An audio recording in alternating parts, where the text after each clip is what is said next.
یو بل حدیث کې راځي رسول الله صلی الله علیه وسلم فرمایي ما على الارض احد يقول لا اله الا الله والله اكبر ولا حول ولا قوه الا بالله الا كفرت عنه خطاياه ولو كانت مثل زبد البحر.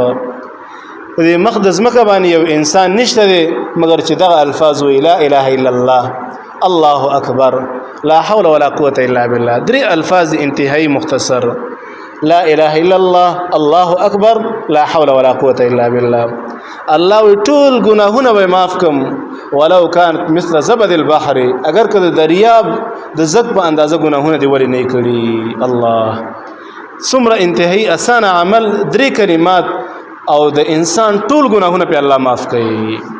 الله رب العالمین بندگانو ته ډیر اسانه عمل خودلی دی. مخکې به خلکو کې دا مشوره وي دین انتهایی سخت دی. دین انتهایی اسانه دی. کوم انسان چې دین طرف ته متوجه شو دین انتهایی اسانه دی. الله وی معمولی عمل وکړه الله وی جنت ته داخلو ما خو لیکن موږ او تاسو کې دا معمولی عمل جذبه نشته دی. بالکل زړه کې داغه لپاره فکر من کېدل نشته دی. بالکل کله ولا سوچ او فکر هم نه دی کړي.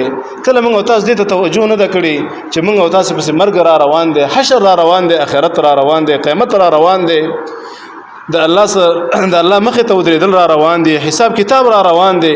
هغه د لپاره کوم عمل پکار دی چې کوم عمل باندې انسان هغه کې خلاصيږي او جنت ته داخليږي او جهنم نه بچ کیږي. لیکن موږ او تاسو په ژوند دي شپه د ورځ او تیریږي او خوراک دی او اسکاک دی. نن یخني ده نن ګرمي ده نن موسم دسي ده نن باران دی نن شین اسمان دی. په دې باندې کار نه کیږي. په کار دا چې موږ او تاسو په هر وخت کې د الله بندګۍ ته متوجي شو. ځکه د الله په بندګۍ باندې انسان د الله د عذاب نه خلاصيږي او د الله په عبادت باندې انسان ته نجات ملاويږي. سبب د نجات هغه ده.